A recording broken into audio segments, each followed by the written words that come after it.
안녕하세요. 행정법 총론 이기호 교수입니다. 제14주 강의는 행정구제법을 공부하도록 하겠습니다.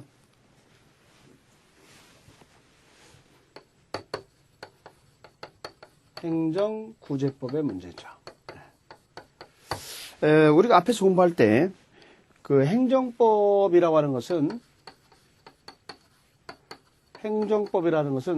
행정은 이제 법을 집행하는 것이니까 그 행정기관을 만들어서 조직 그리고 행정작용을 하고 그리고 거기에 따른 피해를 구제하고 거기에 관련된 국내 공법이다 이렇게 얘기를 했거든요. 그래서 그 중에서 지금 조직법적인 것은 행정법 강론의 문제거든요. 그리고 작용법에 들어가서 일반적인 것은 총론의 문제고 그 다음에 특별행정작용, 경찰행정, 경제행정, 환경행정, 이런 것들은 강론의 문제로 봅니다.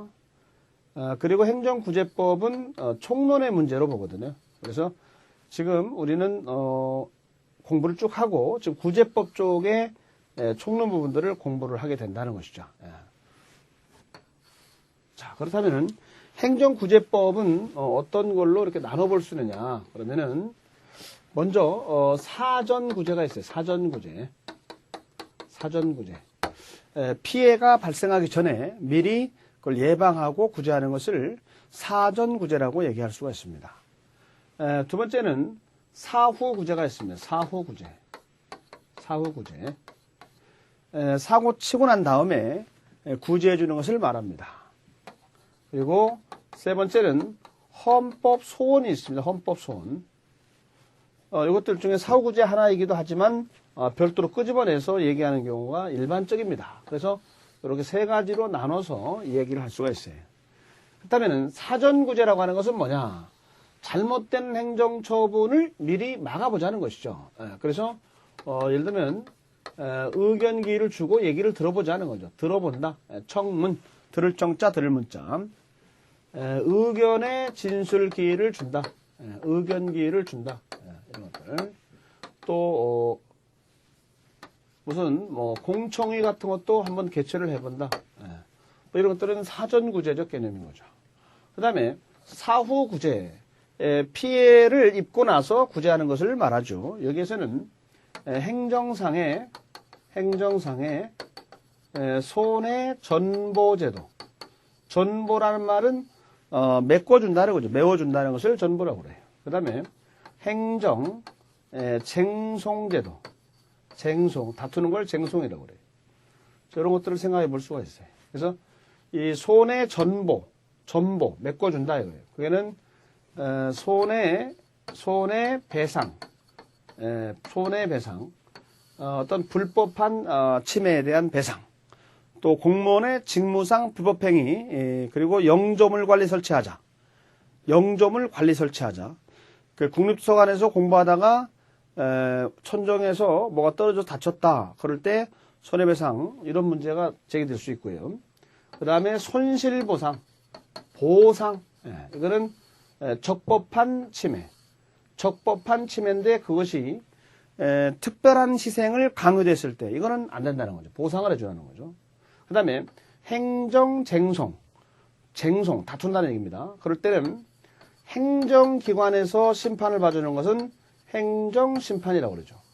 워낙 요즘에는 행정 전문성의 영역이 많다는 거죠. 그래서 행정기관 스스로가 자기를 바로잡을 수 있는 기회를 주자는 겁니다. 그것을 행정심판, 그 다음 법원에서 심판 보는 것을 뭐라고 그러죠? 행정소송, 이렇게 나눠볼 수가 있어요. 자, 이런 기본적인 틀을 가지고 한번 내용을 보도록 하겠습니다. 먼저 제1절의 개설을 가봅니다. 개설에 가면은 행정기관의 작용으로 자신의 권리나 이익을 침해당한 사람이 행정기관한테 또는 법원의 원상회복이라든가 손해를 채워달라 이런 전보라든가 또는 시정을 구하는 이런 사후구제, 또 위법 부당한 처분을 작용을 막는 사전구제 이런 것들을 우리가 행정구제라고 얘기할 수가 있다는 거죠. 예를 들어서 행정 절차적으로 이렇게 미리미리 절차를 만들어 놓은 것도 있을 수 있고요. 행정 절차법에 보면 청문 절차부터 있어요. 또 옴부즈만 제도, 의회에서 파견해 가지고 하는 옴부즈만 제도. 그다음에 청원법에 청원이라는 것도 있는데요. 청원. 그다음에 사후구제에서는 행정상 손해전보, 행정상 손해배상, 그다음에 행정상 손실보상, 그리고 행정쟁송, 행정심판과 행정소송 그렇습니다. 그리고 헌법소원이 있습니다. 헌법소원. 자, 계속해서 그 사전적 구제로 가보겠습니다. 사전적 구제. 자, 사전적 구제로 가면은 먼저 청원부터 등장을 합니다. 청원. 사전 구제에서 청원제도. 청원. 국가나 지방자치단체에 대해서 이건 잘못됐다 그러면서 시정을 구하는 것을 우리가 청원이라고 그래. 청원. 헌법이 있고요. 그 다음에 청원에 관한 일반법으로서 청원법이라는 게 있어요. 청원법이 있습니다. 청원법. 헌법도 있지만은 헌법보다 그 하위 법으로서 청원법이라는 법률이 있습니다. 그래서 헌법은 국가가 청원을 심사할 의무가 있고, 청원법에 가면은 청원어 심사 처리 의무, 결과 통지 의무가 또 자세하게 또 규정이 되어 있습니다. 그래서 그러면 어느 때 이제 청원을 할 수 있냐의 문제가 있는데요. 피해에 대한 구제에 대한 청원이라든가 또는 공무원의 위법부당한 행위에 대한 시정, 징계 요구 그렇습니다. 공무원의 위법부당한 행위에 대한 처분, 공무원 징계 요구, 또 위법부당한 행위를 좀 바로잡아달라, 시정을 요구한다든가 징계를 요구한다든가 시정 요구, 뭐 이런 것들이 청원 대상이 될 수가 있고요. 법률 명령 조례 규칙, 이건 이제 개정이라든가 폐지에 대한 건, 공공 제도나 공공 시설 운영 문제라든가 이런 것들에 대해서 국가나 지방자치단체한테 청원을 할 수 있도록 되어 있습니다. 물론 이때에 받아들이지 않고 수리를 안 하는 경우가 있는데요. 그런 건 어느 경우냐 이거예요. 그럴 때는 이런 것들은 현재 다른 법령에서 조사한단 말이에요. 절차가 진행 중입니다.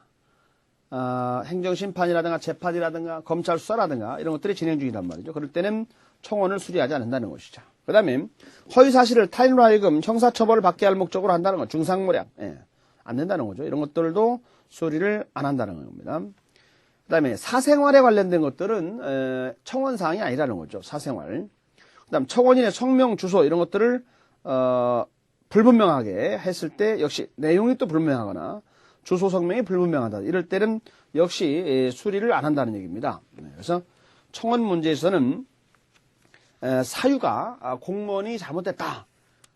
또는 공무원의 처분이 잘못됐다. 공공기관, 자치단체에서 어떠한 공공시설을 운영을 잘못한다. 행정작용을 잘못한다. 그럴 때 시정을 해달라라고 요구하거나 공무원의 징계를 요구한다든가 이럴 때 대개 청원을 한다는 겁니다. 국가나 자치단체한테. 청원은 국가작용의 위법성이라든가 적법성, 부당성, 실행 여부를 불문하고 국민 침해, 국민의 권리나 이익을 침범하는 것 여부를 불문하고 청원을 할 수 있도록 되어 있다는 것이죠. 그럼 청원은 누가 할 거냐? 국민 누구나 할 수가 있어요. 누구나 할 수가 있고. 언제 할 수 있느냐? 기간 제한이 없습니다. 기간 제한이 없어요. 기간 제한이 없습니다. 그 다음에 청원은 어떤 방법으로 하느냐? 문서로서 합니다. 문서로서 청원합니다. 문서로서. 청원법에 가면은 6조에서 청원은 청원인의 성명, 주소, 거소 기재를 하고 서명한 문서로 해야 한다. 물론 그 문서 속에는 전자문서를 포함을 합니다. 전자정보를 추구하고 있습니다. 현재. 그렇습니다. 그래서 문서 청원이 원칙이라는 것이죠. 물론 때 참고자료를 첨부해서 이유를 쓰고 해서 합니다. 그 다음에 청원 제출 기관. 청원서는 어디다 넣느냐?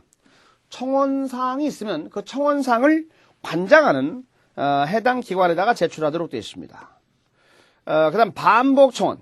동일인이 동일한 내용의 청원서에 대해서 동일 기관에다가 여러 건을 제출한단 말이죠. 그럴 때는 이것은 나중 것을 돌려준다는 거죠. 나중 건을 돌려준다. 그 다음에 청원서의 처리입니다. 그러면 청원을 접수한 국가나 자치단체는 어떻게 해야 될 것인가? 그러면 성실하고 공정하게 청원사항을 심사하고 그리고 처리할 의무가 있습니다. 청원법에 따라서 처리할 의무가 있죠. 그런데 그걸 공정하게 처리를 하고 성실하게 처리하고 하지 않으면은 바로 이제 위반이 되니까 공무원의 징계 사유가 되는 것이죠. 그 다음에 청원을 관장하는 기관은 특별한 사유가 없다면 90일 내에 처리 결과를 청원인에게 통지할 의무가 있습니다. 부득이한 사유로 처리가 곤란하다. 그럴 때는 60일 범위 내에서 한 번 연장할 수가 있습니다. 며칠 내 하라고 그랬습니까? 90일 내 처리 결과를 청원인에게 통지하도록 되어 있습니다. 그 다음에 청원의 제한이죠. 자, 여러분 청원은 누구나 할 수 있다고 그랬습니다. 그런데 다른 사람을 모해할 목적으로 허위 사실을 적시하는 청원은 해서는 안 된다는 사실입니다. 그리고 청원했다고 그래가지고 불이익한 차별 대우 당해서는 안 된다는 사실이죠. 그렇습니다. 그래서 청원에 있어서는 누구나 할 수가 있고 기간은 제한을 받지 않는다는 사실에 여러분 유념하시고요. 청원서를 낼 때는 해당 청원사항의 관장 행정기관에다 내면 되는 것이고 그리고 관련된 서류 같은 것도 같이 첨부해서 제출하시면 된다는 사실이고요. 그리고 해당 기관에서는 성실하고 공정하게 처리할 의무가 있다는 것이고 그리고 90일 내에 처리 사실을 결과를 통지할 의무가 있다는 사실이고요. 그러나 다른 사람을 모해할 목적으로 하는 것은 안 된다는 사항이고요. 예. 이제 그런데 좀 구분하실 것은 우리가 흔히 이제 무고죄 이런 말 할 때는 무고죄라는 것은 죄 없는 사람을 그 사람을 고발 고소하면 무고죄다 이것이 아니라 형사처벌이나 징계처분을 받게 할 목적일 때 무고죄의 문제가 되는 거예요. 그러니까는 그 점에서는 여러분이 혼동하지 마시고요. 계속해서 옴부즈만 제도입니다. 무조건 옴부즈만 이렇게 해서 고충처리부는 무조건 옴부즈만이다 이렇게 생각하는데 그렇지가 않고요. 옴부즈만이라는 것은 원래 의미라는 것은 의회에서 옴부즈만을 임명을 해가지고 공공기관의 활동을 감시하도록 하는 겁니다. 그걸 우리가 옴부즈만이라고 얘기하는 겁니다. 누가 임명을 한다고요? 의회에서. 이런 것들은 아무래도 그 공공기관, 행정기관을 감시, 감독을 해서 국민의 자유와 권리를 잘 보호할 수 있도록 하자는 것에 중요한 취지를 두고 있을 겁니다. 그래서 국민의 권리 보호를 확대하려는 그런 의미가 있는 것이고요. 그리고 옴부즈만은 의회에 의해서 임명된 의회 소속의 공무원인 것이죠. 그러니까 우리가 예전에 이제 고충처리부, 지금 국민권익위원회입니다만은 있었습니다만은 그거는 국회에서 임명해서 입법부 공무원의 문제가 아니기 때문에 그거는 원래의 의미의 옴부즈만의 개념은 아니었어요. 그러나 그렇게 이제 얘기한 거죠. 그 다음에 옴부즈만은 행정작용이 위법부당하더라도 직접적으로 취소 변경할 권한이 없고 그리고 관계기관에 시정을 요구, 권고할 수 있을 뿐이다. 그래서 옴부즈만에서 문제점이 옛날에 국민고충처리위원회다. 그럼 거기에 문제점이 시정을 요구하고 권고할 뿐이라는 거죠. 직접적 권한이 없다는 사실이죠. 옴부즈만은 국민 신청이 없을 경우에도 직권으로 조사는 할 수가 있어요. 그러나 직접적으로 행정처분하는 것은 아니라는 것이죠. 그 다음에 우리나라의 경우에 옴부즈만 제도는 없습니다. 그러나 유사한 게 있죠. 민원 사무 처리, 그 다음에 고충민원 처리, 이런 것들이 있습니다. 고충민원 처리라든가 민원 사무 처리, 이런 것들은 옴부즈만과 유사하다라고 얘기할 수 있습니다. 그러나 원래 옴부즈만이라는 것은 의회에서 임명한 의회 소속 공무원이 행정부에 가서 감시 활동을 벌이는 경우를 얘기하기 때문에 우리나라의 개념하고는 좀 다르다 이렇게 얘기할 수 있습니다. 현행법상 주요 민원 처리기관에는 감사원, 정부합동민원실, 그다음에 행정기관에 설치되어 있는 민원실 이런 것들이 대개 민원 파트들이 옴부즈만의 성격에 가깝다라고 얘기할 수가 있습니다. 감사원법에 가면은 헌법기관인 감사원은 직권 또는 이해관계인의 심사 청구에 의해서 직무를 감사를 하고 그리고 그 결과 행정상의 모순이나 하자를 발견하면 관계기관에 대해서 시정이나 개선을 요구할 수가 있고 관련자의 문체, 고발 조치를 취할 수 있다라고 감사원법에 규정이 되어 있습니다. 그래서 마찬가지로 감사원도 민원사무처리기관에 집어넣어서 생각을 할 수가 있습니다. 과거에는 국민고충처리위원회가 있었습니다. 그런데 지금은 국민고충처리위원회 설치운영법이 있었는데 지금은 부패방지 국민권익위원회 설치운영법이라는 것으로 바뀌었죠. 그래서 국민권익위원회로 개편이 돼가지고 국무총리 소속으로 국민권익위원회가 있습니다. 현재.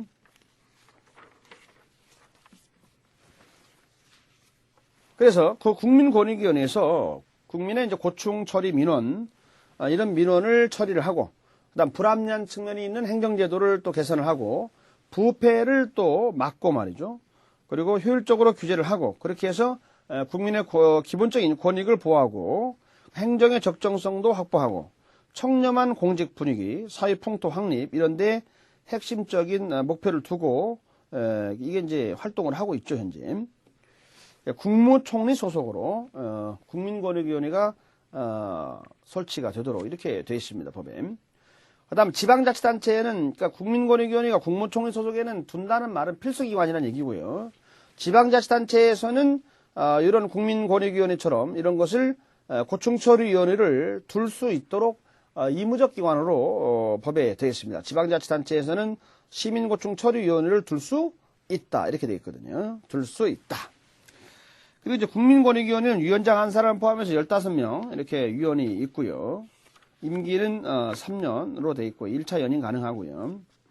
그리고 업무는 독립적으로 수행할 수 있도록 되어 있고요. 그리고 국민권익위원회는 회의를 시작하기엔 개의정족수는 제적 과반수의 출석으로 회의를 시작하고요. 그 다음에 출석 과반 산속으로 의결하도록 되어 있어요. 그러니까 개의정족수라는 말은 회의를 시작하는 정족수를 말하죠. 그러니까 15명이니까 과반수니까 반수를 넘어가야 된다는 얘기죠. 그러니까 8명이 오면은 가능할 수 있다는 얘기고, 그리고 만약에 8분이 왔다. 그런데 회의를 시작했다. 그러면 또 역시 과반수가 찬성이 되니까 4명이 아니고 5명이 오케이 하면은 이것이 의결된다 그런 뜻이거든요. 만약에 15명이 다 왔다 이겁니다. 그러면 이제 과반수니까 8분이 오케이. 그래야지 찬성이 나와야지 의결이 된다. 이제 그런 뜻이 되겠습니다. 반수가 아니고 과반수란 말은 반수를 넘어서는 걸 과반수라고 해요. 반수 이상이란 말하고 과반수는 달라요. 예를 들어서 8명이다. 근데 반수 이상 그러면 4명이 되는 거예요. 근데 과반수 그러면 5명이 되는 거거든요. 그래서 같은 말이 아니라는 것을 여러분이 구분해서 생각하는 마인드가 필요합니다. 자, 계속해서 사후적 구제 제도로 가보겠습니다. 사후구제.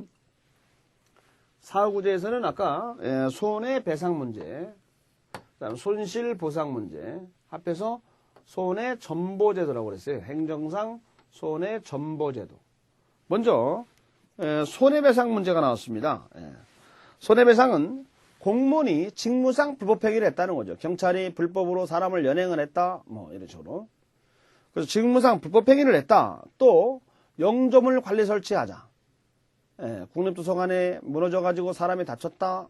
그럴 때 손해배상 이런 식으로.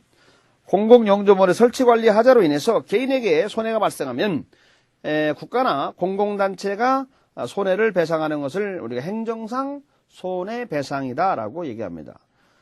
이런 거는 헌법에도 규정이 있고요.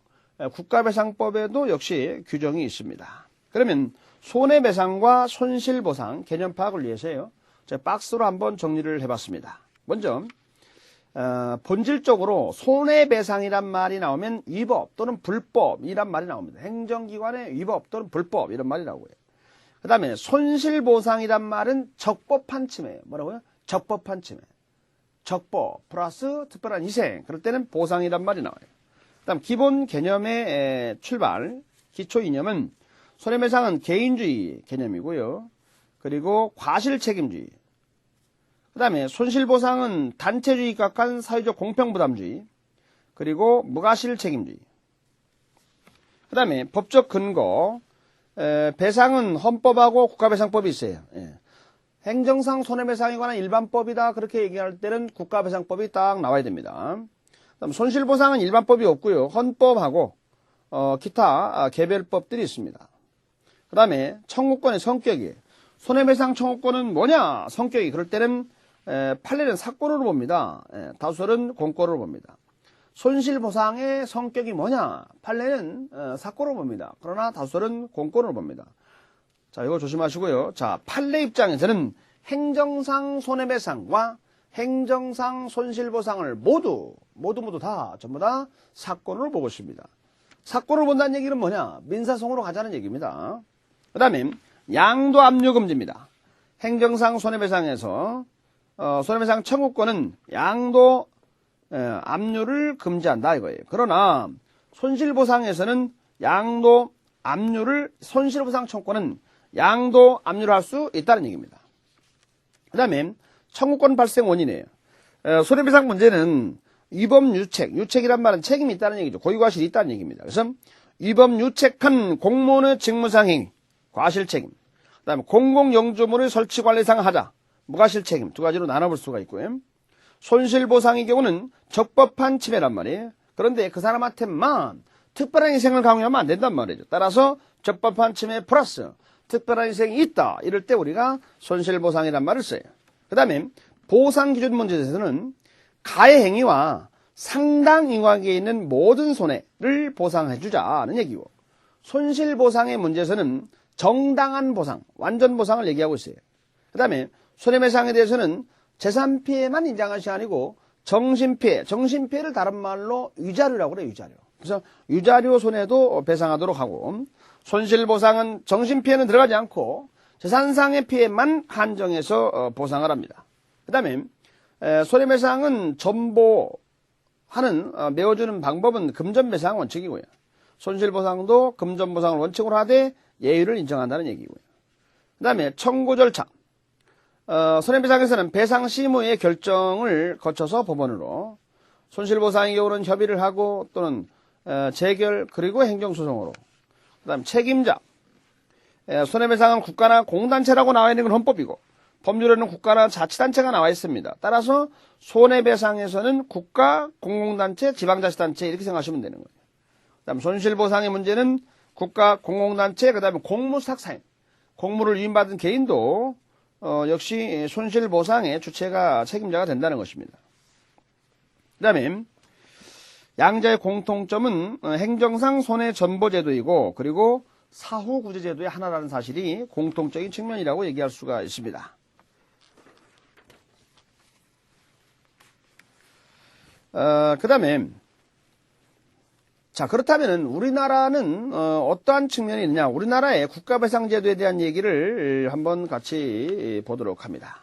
우리나라의 국가배상제도의 문제는 헌법에서 먼저 등장을 합니다. 헌법 29조 1항을 가면은요, 공무원의 직무상 불법행위에 대해서 국민의 국가배상 청구권을 기본권으로 인정을 하고 있다 이거예요. 그리고 공공영조물의 설치 관리하자에 대해서는 국가배상을 하도록 책임은 헌법에는 안 나오고 어디로 나오냐, 국가배상법에 나온다는 얘기입니다. 그래서 거기 내려가 보면은요, 헌법 29조를 또 가보면은요, 1항에서 공무원의 직무상 불법행위에 대한 손해를 받은 국민은 손해배상을 정당한 배상을 청구할 수 있도록 되어 있고요. 그러나 공무원 자신의 책임은 면제되지가 않는다. 공무원이 잘못했을 때 고의 또는 중과실에 대해서 구상권 행사를 하겠다는 얘기입니다. 그 다음에 군인, 공무원, 경찰 공무원, 전투훈련 이런 사람에 대해서는 손해에 대해서 법에 따른 보상을 받는다. 그러면 보상 이외에 별도의 직무상 불법으로 인한 배상을 청구할 수 없다 이겁니다. 그래서 이중배상을 못하도록 하는, 이중배상 금지를 하도록 하는 그러한 규정을 또 두고 있습니다. 국가배상법의 2조 문제는 조금 쉬었다가 또 내용을 보도록 하겠습니다. 예, 우리나라의 이제 국가배상제도의 문제입니다. 국가배상제도. 여기서 이제 헌법에 나와 있는 내용이 있고, 그 다음에는 국가배상법의 규정이 있습니다. 국가배상법. 계속해서 국가배상법을 보겠습니다. 2조입니다. 1항을 가면은 국가나 지방자치단체는 공무원 또는 공무를 위탁받은 사인이 직무를 집행하면서 고의 또는 과실로 법령을 위반해서 타인에게 손해를 입히거나 또 자동차 손해배상 보장법에 따라서 손해배상 책임이 있을 때는 이 법에 따라서 손해배상을 해야 된다. 그렇습니다. 다만 군인, 군무원, 경찰 공무원, 향토 예비군 대원이 전투훈련 등등 관련해서 전사 순직을 하거나 공상을 입은 경우에 본인 또는 유족이 다른 법에 따라서 이미 보상금을 지급받을 때는 이 법에 따라서 또는 민법에 따른 손해배상을 청구하는 것은 AX가 안 된다. 그리고 공무원의 고의 또는 중대한 과실에 대해서는 국가나 자치단체가 내버려 두지 않고 구상권을 행사할 수가 있도록 이렇게 되어 있고요. 국가배상의 주체에 대해서 헌법에서는 국가나 공공단체로 되어 있지만 국가배상법은 국가나 지방자치단체로 되어 있습니다. 그럼 결론적으로 얘기하면 누구냐? 국가, 공공단체, 지방자치단체라고 생각하시면 되는 거예요. 그 다음에 그리고 국가나 지방자치단체는 지금 얘기한 대로 국가배상법에 따라서 이루어집니다만은 공공단체에 대한 얘기는 국가배상법이 안 나오니까 민법에 따라서 배상책임 문제를 진행하면 된다라고 또 얘기할 수가 있습니다. 그리고 민법의 사용자 배상 책임은 사용자 면책 사유를 규정하고 있으나 국가배상법은 사용자인 국가의 면책 사유를 규정하고 있지 않다는 것이죠. 그러니까 책임이 있다는 얘기고 그걸 박스로 한번 정리해 보겠습니다. 정리하면은 헌법에서는 배상 주체가 국가 공공단체고 국가배상법은 배상 주체가 국가 또는 지방자치단체다. 좋습니다. 영조물 책임에 대해서는 헌법은 안 나와 있고 국가배상법에는 나와 있다. 오케이. 다음 구상권에 관한 규정입니다. 공무원은 책임이 면제되지 않는다. 그만 나와 있다. 헌법에서는. 그런데 국가배상법은 구체적으로 고의 또는 중대한 과실이 있으면 공무원에게 그러면 구상권을 행사할 수 있다라고 구체적으로 나와 있고 고의 또는 중대한 과실. 조금만 귀걸이면 조금만 신경 쓰면 될 일을 사고 쳤다는 겁니다. 다음 이중배상 금지 그렇습니다. 국가 군무원 경찰공무원 국가배상법은 국가 군무원 경찰공무원 그다음 하나 또 나와요. 향토예비군 들어갔습니다. 다음 국가배상법의 법적 지위 성격을 가보겠습니다. 국가배상법의 그 8조를 가보면은요. 국가나 지방자치단체의 손해배상 책임에 관해서는 이 법에 규정된 것에 의해는 민법에 따른다라고 되어 있어요. 그러니까 민법보다도 특별법이다 하는 얘기가 되겠죠. 그러니까 국가배상법에 관한 일반법은 누구냐? 국가배상에 관한 일반법은 누구냐? 그럼 국가배상법이 됩니다. 국가배상에 관한 일반법.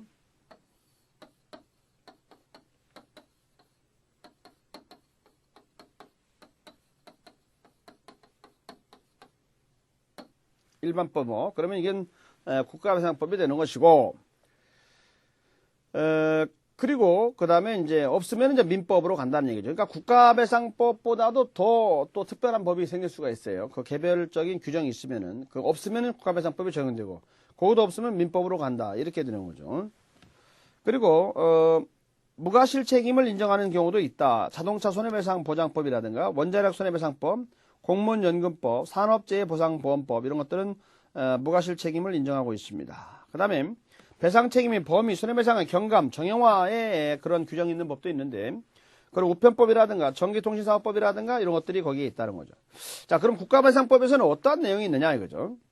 만약에 외국인이 피해자다. 그럴 때는 외국인의 경우는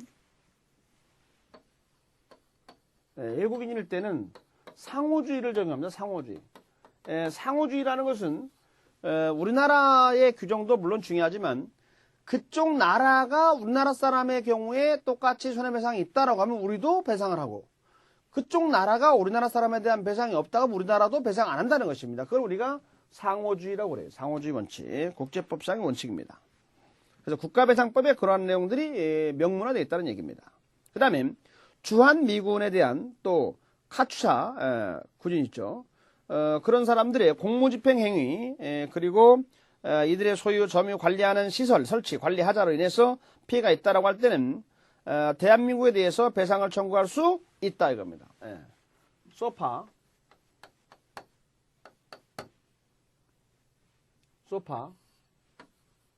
한미 행정 협정 있죠.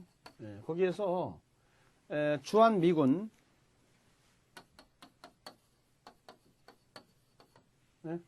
주한미군에 대해서 우리나라에 지금 근무하고 있는데 이 사람들이 공무집행 중에 시설물에 대해서 피해를 입었다 이겁니다.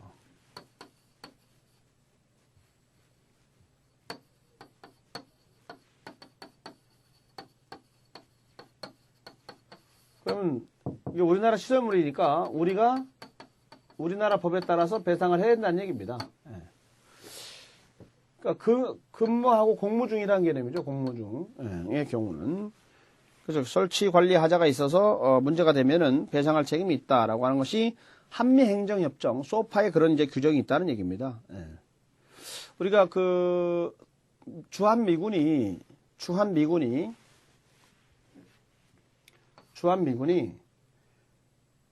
만약에 이태원에서 우리 여대생을 강제 추행을 했다라고 할 때 이 주한미군이 만약에 근무 중이다 이거예요. 근무 시간 중에 그렇게 하면은 이거는 미국 법이 적용된단 말이에요. 근데 만약에 근무 시간이 아니란 말이죠. 근무 중이 아니다 이거예요. 그럴 때는 우리나라 법이 적용됩니다.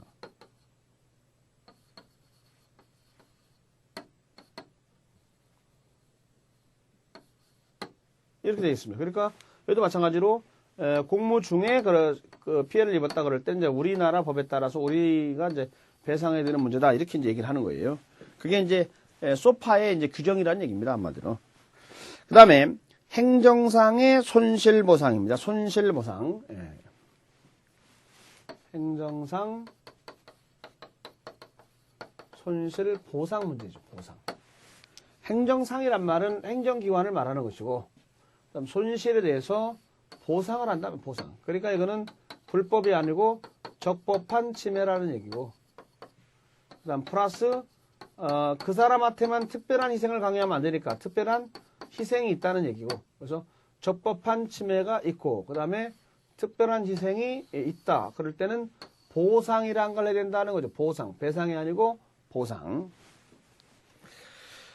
행정상 손실보상이라는 것은 공공필요에 의한 적법한 공권력 행사로 인해서 발생한 개인의 재산상의 그다음에 특별한 희생에 대해서 사유재산권의 보장과 공평부담의 견지에서 행정주체가 행하는 금전적 보상을 말한다. 특별한 희생이 있어야 돼요. 특별한 희생. 그 사람한테만 특별한 희생을 강요하면 안 된다. 예를 들어서 땅이 있는데 땅에다가 고속도로를 확장한다. 이거예요.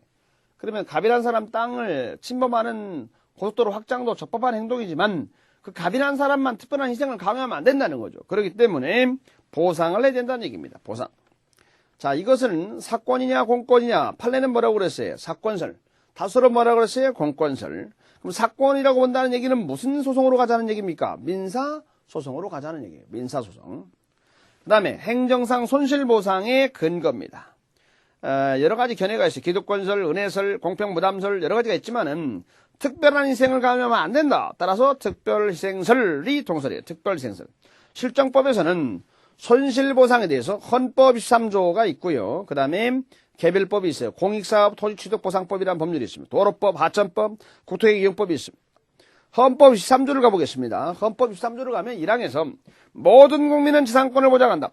그 내용과 한계는 법률로 정한다. 재산권이 자기 거라고 마음대로 휘두르는 게 아니고 재산권 행사는 공공복리에 적합해야 된다. 그리고 공공필요에 따라서 재산권의 수용, 사용, 그 다음에 제한, 그리고 보상은 법률로 하되 정당한 보상을 지급해라. 따라서 자기 거라고 하더라도 공공복리 차원에서 제한할 수 있고 보상해주면 된다는 얘기입니다. 기타 손실보상제도입니다. 현행 그 제도는 예를 들어서 위법이다. 그럴 때는 이제 배상 문제, 적법이다라고 하면 보상 문제 그렇습니다.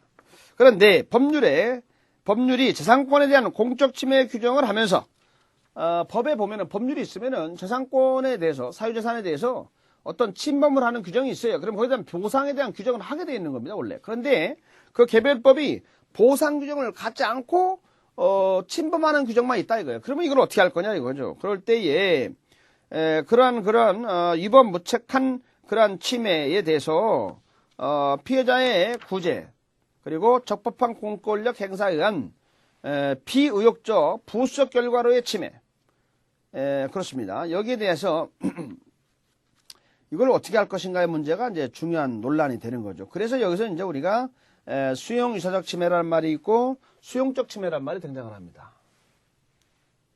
자.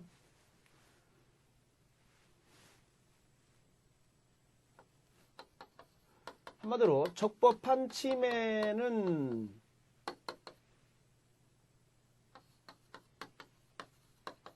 개별법에서 규정이 있는데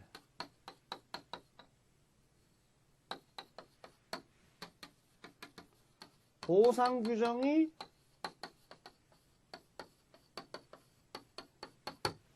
보상에 대한 규정은 없어요. 그럼 이걸 어떻게 할 거냐 이거예요. 보상에 대한 규정이 없을 때는 이걸 어떻게 할 것인가. 이런 문제가 제기될 때 등장하는 것이 뭐냐 이거예요. 이것이 바로 수용적 침해 또는 수용유사적 침해,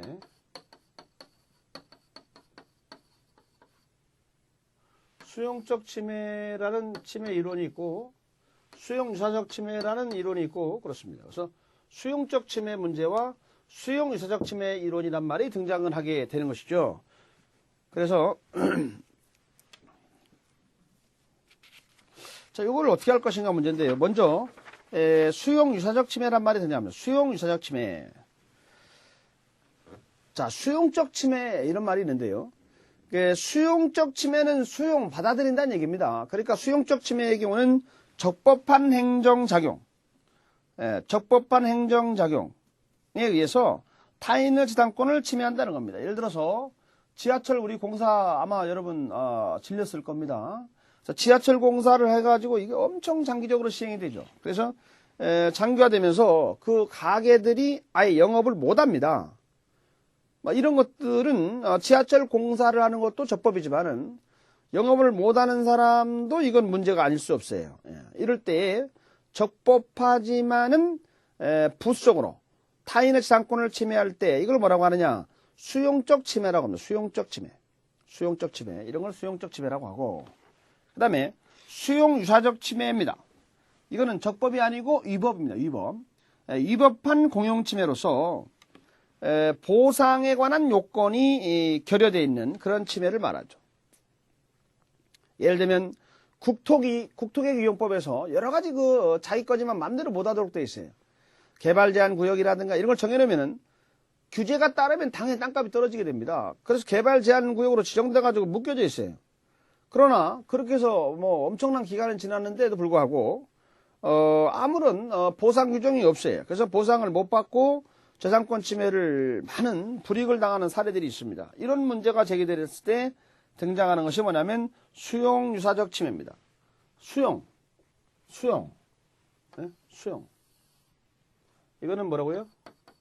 적법하게 침해하는 걸 말하고. 수용유사. 이건 뭐예요? 불법한 침해. 어떤 땅을 강제로 수용한다라고 할 때는 법에 따라서 수용을 하니까 수용을 해서 침해를 한다는 것이고요. 그러면은 거기에 보상 규정이 있어야 되는데 없다는 겁니다. 이번에 수용유사적 침해는 법에 따라 수용하는 건 아니면서 지하철 공사가 너무 늦어지니까 영업을 아예 못하게 돼버리니까 이거는 일종의 이거는 법에 따라서 이루어진 것은 맞지만은 나름대로 문제가 있다는 거죠. 그런 문제를 얘기할 때 쓰는 표현인데요. 어떻든 간에 중요한 것은 뭐냐면은 뭐가 문제겠어요? 보상 규정이 없다는데 바로 문제가 있는 거죠. 그래서 판례의 입장이 또 명쾌하게 판단을 내리지 않는다는데 우리가 문제가 있다 보니까 이런 여러 가지 이론들이 등장을 하고요. 그래서 그 다음 나온 얘기가 뭐냐면 희생봉사 청구권의 문제입니다. 생명, 신체, 명예 등과 같은 비재산적 법익의 침해에 대한 보상을 우리가 희생봉사 다시 한번 봉사가 아니라 보상 희생보상 청구권입니다. 봉사가 아니라 보상 희생보상 청구권 생명, 신체, 명예 등과 같은 비재산적 법익에 대한 침해에 대한 보상을 우리가 희생보상 청구권의 문제라고 얘기할 수 있습니다. 수용침해 보상 문제는 재산권 침해 문제인데 여기는 재산권의 문제가 아니고 생명, 신체, 명예라는 재산권이 아닌 부분에 있어서 나오는 이야기라는 거죠. 그 다음에 결과 제거 청구권이 있습니다.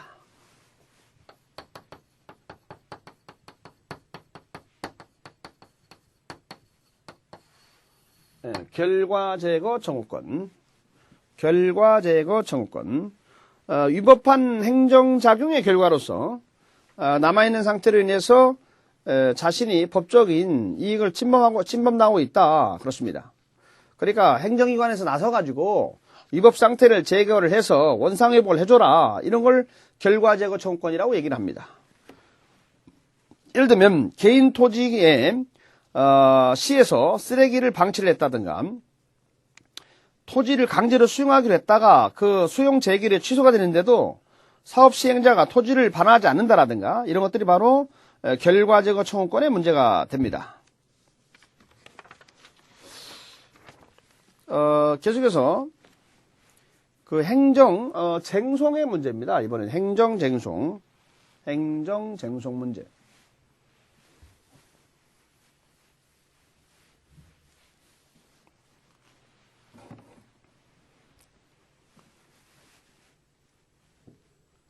지금 우리가 사후구제제도에서 첫 번째 행정상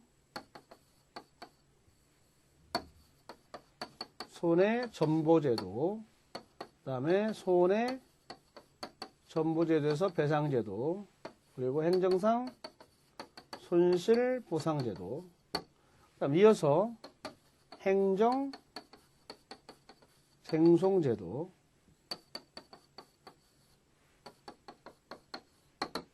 행정쟁송제도는 다시 행정심판제도, 행정소송제도로 나눠지게 됩니다. 그래서 행정 심판은 다시 이의신청, 그리고 행정심판 청구로 나눠집니다. 이의신청이라는 것은 처분청한테 하는 거예요. 처분청. 만약에 강서구청에서 했다 그러면 강서구청에다가, 종로구청에다 했다 그러면 종로구청에다 이의신청. 행정심판정구는 행정심판위원회,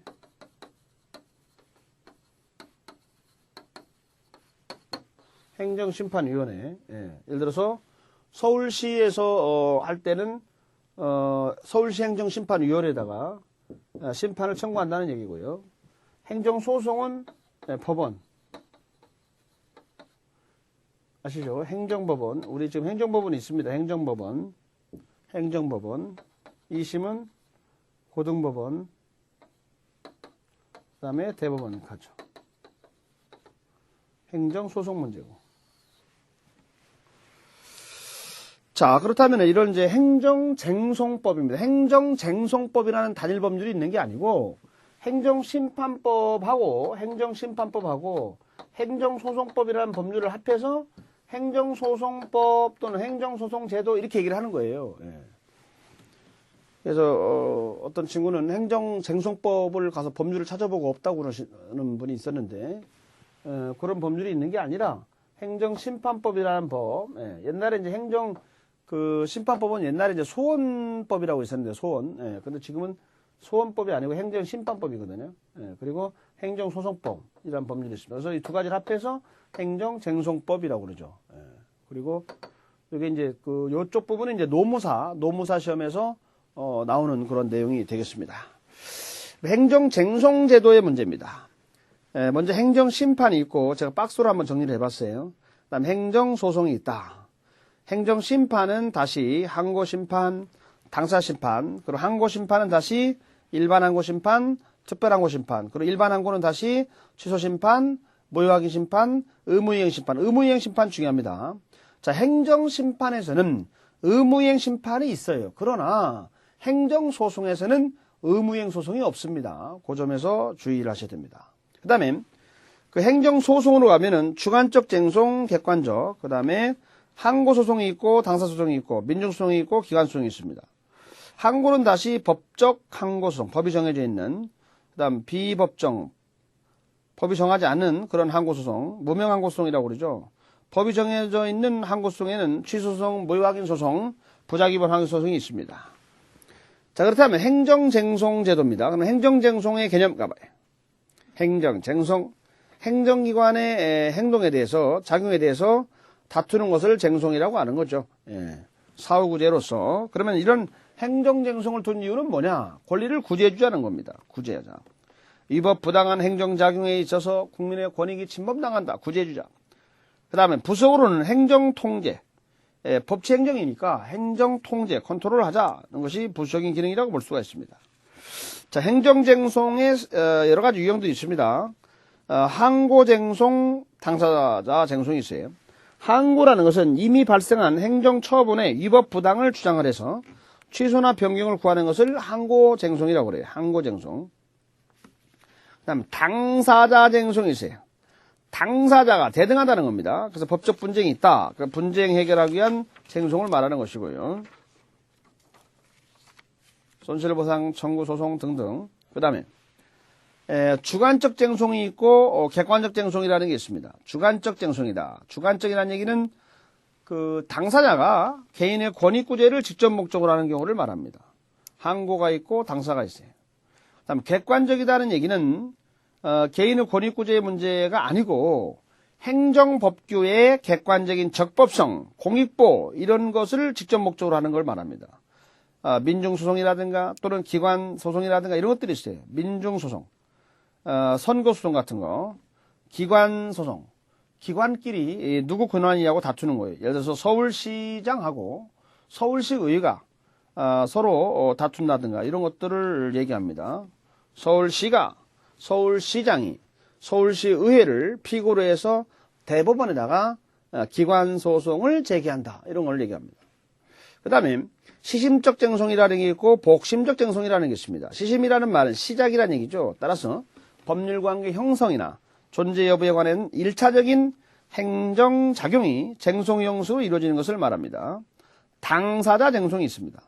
복심이라는 얘기는 한 번이 아니고 재심사를 구한다는 것입니다. 그래서 항고쟁송 같은 것이 있습니다. 그 다음에 행정심판은 행정기관이 심판한다는 뜻이에요. 따라서 행정기관이 행정처분의 위법 또는 부당이더라면 부당. 행정심판에서는 부당한 것을 심판하는 걸 말하고 행정소송은 법원이 하는 것인데 부당이 아니고 부당이라는 것은 잘못됐다는 뜻이 아니라 공익에 반한다는 걸 부당이라고 하는 거예요. 지금 행정소송은 부당이 빠지고 거기는 뭐가 들어갑니까? 위법이 들어갑니다. 그래서 행정처분의 위법, 심판에서는 위법 또는 부당, 소송에서는 위법만 집어주고 위법을 심판하는 절차를 행정소송이라고 그래요. 자, 이러한 문제를 다시 한번 박스로 정리를 해서 검토를 한번 해봅니다. 먼저 차이점입니다. 행정심판은 행정통제, 행정소송은 권리 구제 좋습니다. 그리고 행정심판은 위법 또는 부당, 행정소송은 위법한 처분만, 부당 X. 행정심판은 행정기관이 심판본다, 심판기관. 행정소송은 법원이 한다, 좋습니다. 청구기간은 처분이 있으면 안 때부터 90일은 다 똑같고, 행정심판은 처분이 있는 날로부터 180일, 행정소송은 처분이 있는 날로부터 1년입니다. 그 다음에 행정심판에서는 구두 또는 서면, 행정소송은 구두변론주의. 구두변론주의란 말은 뭐예요? 변론은 구도로 한다 이런 얘기죠. 그 다음에 행정심판은 의무행 심판이 있어요. 행정소송은 의무행 소송이 없어요. 한마디로 적극적인 변경 인정이 안 된다는 얘기입니다. 소극적으로만 가능하다는 얘기죠. 또 반면에 공통점도 있습니다. 여러 가지가 있습니다. 개괄주의적 측면이 있다는 거. 불고분리 원칙이 적용된다. 불고분리 원칙, 고하지 않은 건 분리, 심리하지 않는다. 불이익변경 금지 원칙도 적용됩니다. 그리고 지금 위법이란 말 나온다는 얘기는 뭐냐? 위법이 대상이 된다는 말은 법률에 위반된다는 얘기입니다. 그러니까 법률상의 이익 있는 자만이 이러한 것을 제기할 수 있도록 한다. 그렇습니다. 우리가 흔히 원고적격 그런 말을 하죠. 그 다음에 사정재결. 무슨 사정? 원고가 제기하는 말이 맞다는 거예요. 그러나 공익이란 사정 때문에 원고 얘기를 못 들어준다는 것이죠. 그러니까 승소 판결을 원고가 못한다는 겁니다. 문제를 제기하는 원고가 못한다는 거죠. 그건 사정 재결, 사정 판결 이런 문제인데 그런 제도가 있다는 면에서는 사정 재결, 사정 판결, 사정 재결도 있고 소송에서의 사정 판결도 있다는 겁니다. 자, 그런 얘기를 할 수가 있고요. 그 다음에 정식으로 한 쟁송이다. 행정소송이고 약식으로 하는 것은 행정심판은 약식으로 한다. 이렇게 얘기할 수 있어요. 행정심판에 관한 내용이 그 다음에 나옵니다만은 조금 쉬었다가 진행을 하도록 하겠습니다.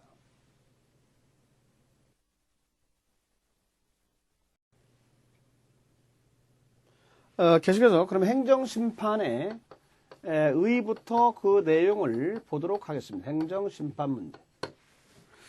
행정심판은 말 그대로 누가 한다는 거죠? 심판을 행정기관이 심판을 한다.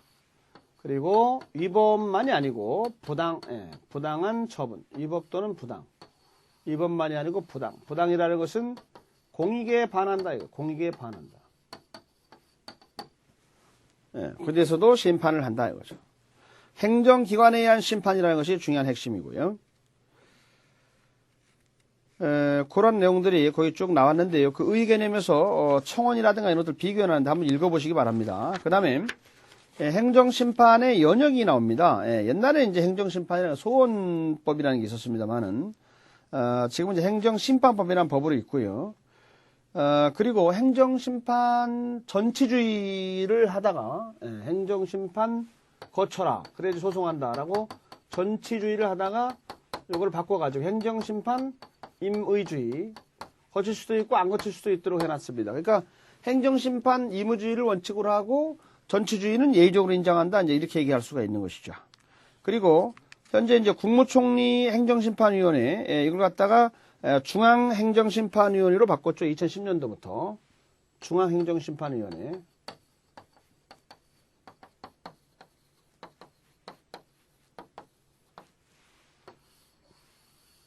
중앙행정심판위가 있고 그리고 도 단위로 또 행정심판위원회가 있고 그렇습니다. 그 다음에 특별행정심판을 하는 것은 신설하는 것은 중앙행정심판위원회고 협의하도록 이렇게 규정을 가지고 있고요. 그리고 넘겨보겠습니다. 그 다음 행정심판의 유형에서는 취소심판, 그 다음 무효확인심판, 의무이행심판 세 가지가 있습니다. 취소심판,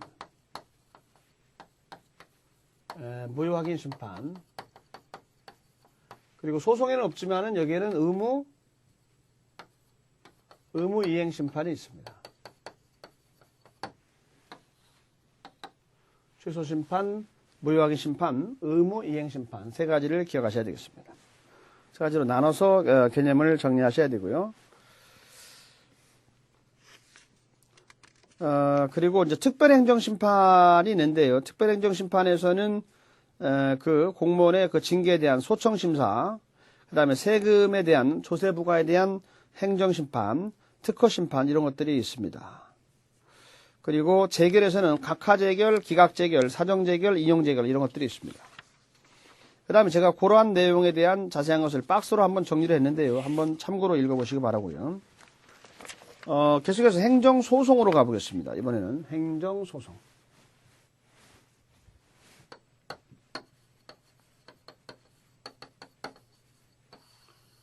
행정소송은 이제 말 그대로 소송이니까 법원에서 한다는 거죠. 법원에서. 행정법규 해석이라든가 적용에 관한 행정법규 해석 또는 행정법규 적용에 관한 소송입니다. 그래서 정식 재판 절차로서 이루어지게 되어 있고요. 역시 마찬가지로 권리구제를 주기능으로 하고 행정통제적인 것은 종전기능으로 하고 있고요. 우리 앞에서 공부한 적이 있습니다만은 우리나라는 행정법원이 있어요, 없어요? 행정법원이 우리나라 행정법원이 있습니다. 우리나라가 행정법원이 있긴 있는데 이 행정법원이 행정부 산하에 있습니까? 아니면 사법부 산하에 있어요? 행정부 산하가 아니고 사법부 산하에 있거든요. 그렇기 때문에 우리나라는 사법국가 또는 사법제도라고 얘기를 합니다. 그러니까는 행정국가, 행정제도라고 하면 안 되는 거죠. 행정법원이 있나가 중요한 것이 아니고 어느 산하에 있냐가 중요하다는 얘기를 하고 있는 겁니다. 그 다음에 그럼 현행법에서는 어떠한 문제가 있느냐 이제 이런 걸 생각해 볼 수가 있는데요. 현재의 특징을 보면은 행정심판 전치주의가 뭐로 바뀌냐? 임의주의로 바뀌었어요. 그리고 이제 예의적인 것은 이제 예의적으로 전치주의를 할 수 있도록 이렇게 규정이 되어 있고요. 그리고 예의적으로 필수적 전치주의가 적용되는 소송은 취소소송, 그다음 부작위법 확인소송 이 두 가지로 되어 있고 무효확인 소송이라든가 당사소송은 해당이 없습니다. 그 다음에 소외 병합 문제인데요. 소외 병합에 있어서는 당사자 소송을 취소소송으로 갖다가 병합한다. 그것도 가능할 수 있습니다. 그러니까 동종만이 아니라 이종 간의 절차에서도 인정할 수 있도록 그렇게 규정을 하고 있습니다. 그 다음에 피고 적격 문제입니다. 항고소송에서는 처분 등을 행한 행정청을 피고로 인정을 합니다. 다시 가면은 소송 어떤 수행의 편의 목적에서 그렇게 한다는 얘기입니다. 그 다음에 집행 부정지 원칙을 채택을 했어요. 집행 부정지 원칙을 채택을 했습니다. 물론 긴급할 때는 예외가 존재할 수 있지만 원칙적으로 집행 부정지 원칙이고요. 그다음 당사가 주장하지 않은 사실에 대해서도 판단할 수 있도록 직권심리주의를 인정을 하고 있습니다. 그다음에 사정 판결의 문제는 취소송에서만 인정을 하고요. 무효 확인 소송이라든가 부작위법 확인 소송이라든가 당사소송에서는 인정을 하지 않는다는 사실에 주의를 해야 됩니다. 그다음에 취소 판결의 효력은 제3자에게도 효력이 있습니다. 그걸 우리가 대세효라고 그래요. 대세효. 그 다음에 행정소송에서의 문제는 뭐냐? 그러면은 행정심판에서는 의무이행 심판이 있습니다. 그런데 행정소송에서는 의무이행 소송이 없다는 사실에 주의해야 됩니다. 그 다음에 부작위법 확인 소송이 물론 그거는 있습니다. 그러니까 의무이행 소송은 없고요. 그 다음에 가처분제도라는 게 없어요. 가처분제도. 가처분이라는 것은 뭐냐? 그러면은 여러분 상식적으로 아마 본 적이 있을 겁니다. 옆집이 건물을 짓는데 너무 땅을 깊이 파다 보니까 자기 집이 좀 위태로운 것 같다. 그럴 때 공사를 중지해달라고 하는 공사중지 가처분을 신청할 수 있죠. 또 다른 사람이 책을 출판하는데 나의 책을 많이 거의 뺏겨가지고 내는 것 같다. 그럴 때는 또 못하도록 하는 거. 약간 출판금지 가처분을 할 수가 있죠. 이런 식으로 가처분이란 말을 많이 쓰고 있습니다. 그런데 행정소송에서는 가처분 제도를 채택하지 않는다는 거죠. 왜냐하면 가처분 제도를 인정하게 되면 법원이 행정청을 대신해서 행정행위를 하는 결과가 되기 때문에 이 행정소송에서는 법원하고 행정청은 또 삼권분립의 문제가 되겠죠. 그렇기 때문에 안 된다. 그래서 가처분 제도를 인정하지 않는다는 사실에 또 역시 주의를 해야 됩니다. 그 다음에 행정소송에서의 심리 그러면은 두 가지로 나눠볼 수가 있어요. 요건심리와 본안심리.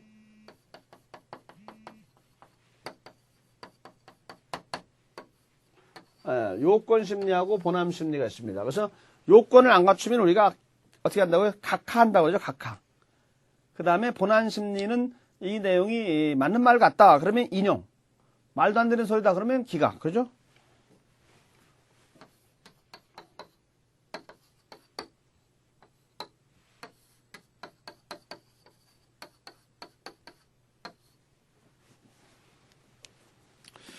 그 다음에 그 심리는 불고분리 원칙이 적용됩니다. 따라서 불고, 고하지 것은 심리, 하지를 않는다는 거죠. 그러니까 심리 범위는 뭐라고요? 불고분리 원칙이 적용된다는 얘기를 하고 있습니다.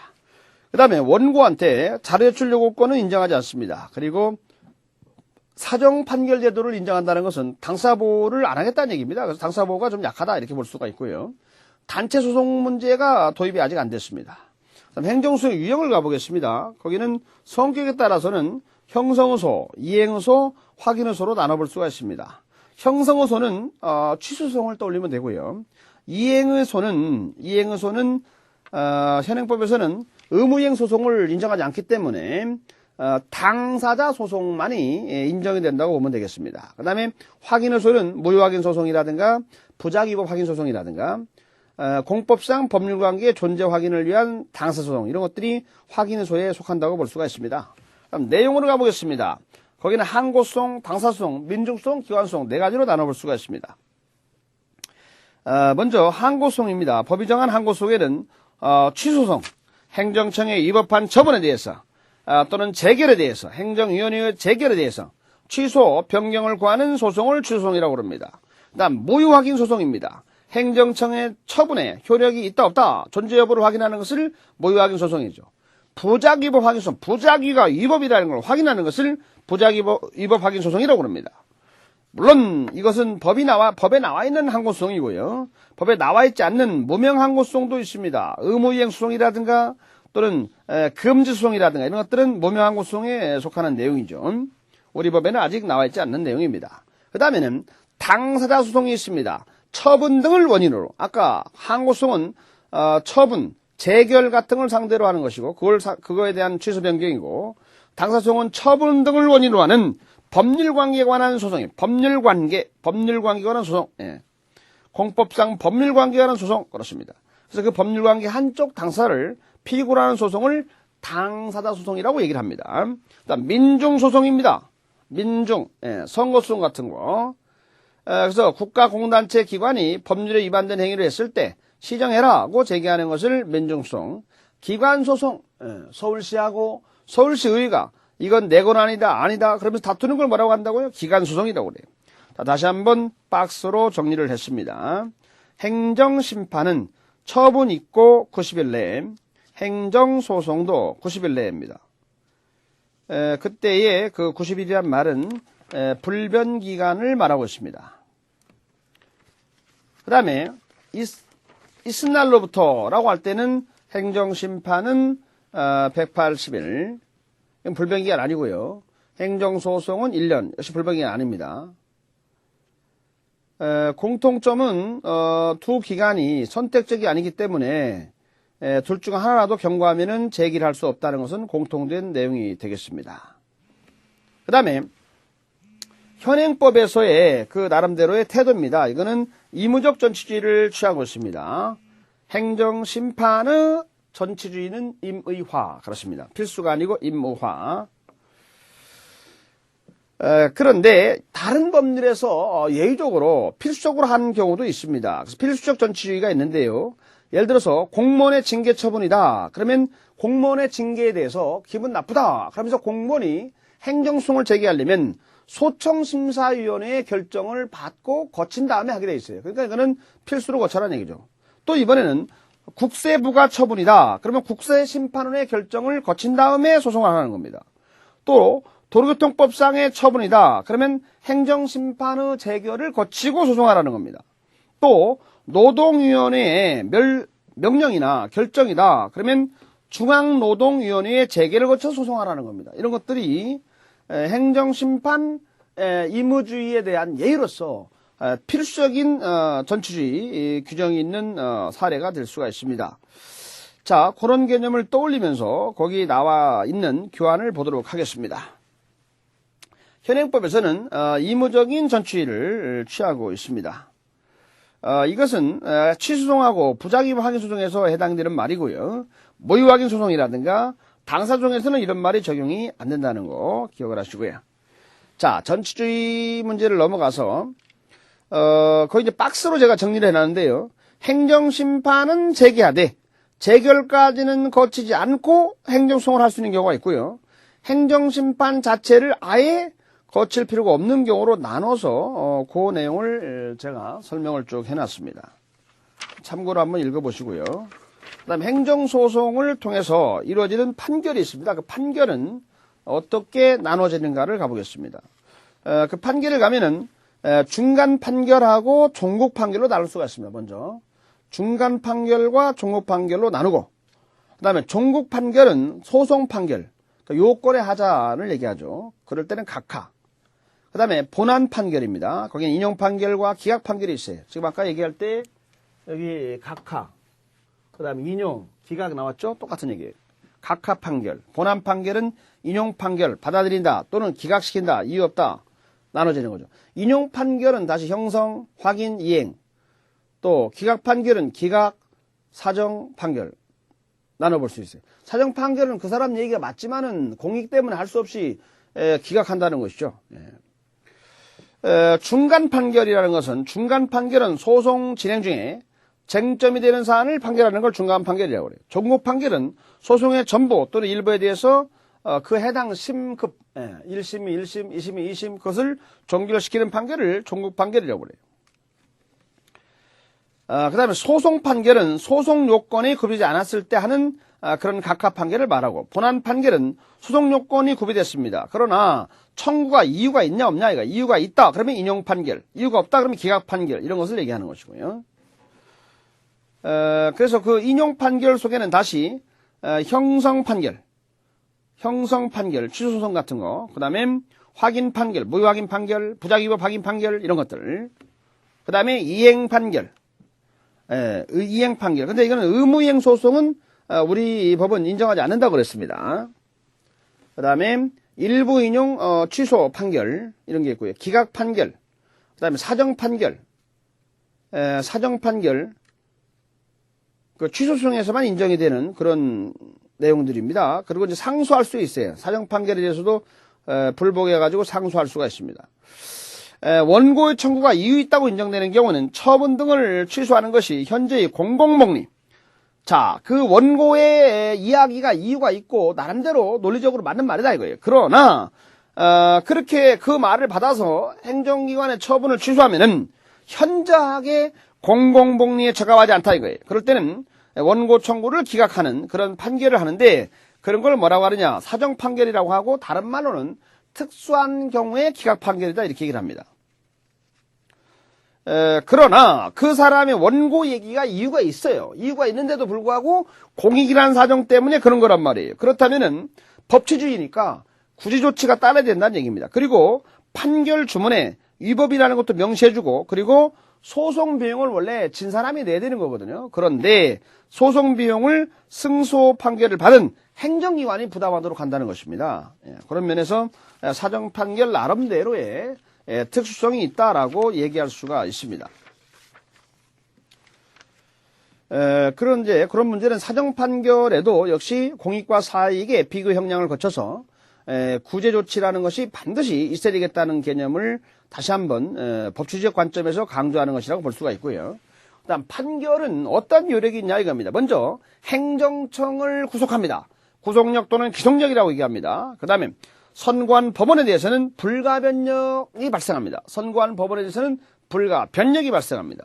당사자한테는 불가쟁력이 발생하죠. 불가쟁력. 그리고 법원과 당사자에 대한 기판력, 다시 소를 제기하지 못한다. 기판력의 문제. 그 다음 제3자에 대해서는 형성력. 우리가 흔히 제3자에 대한 효력, 대세효란 말 들어보셨죠? 대세효. 대세효가 발생을 합니다. 그 다음에 집행력이 발생하죠. 이런 것들은 판결의 효력에 속하는 내용이라고 볼 수가 있습니다.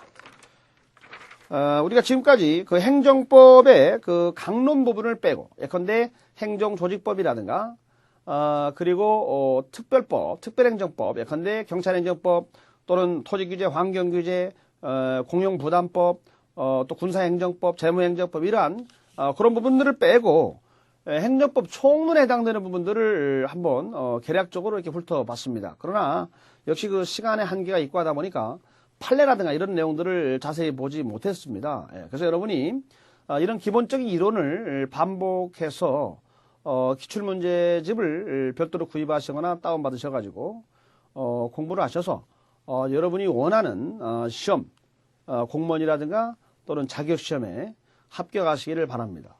대단히 감사합니다.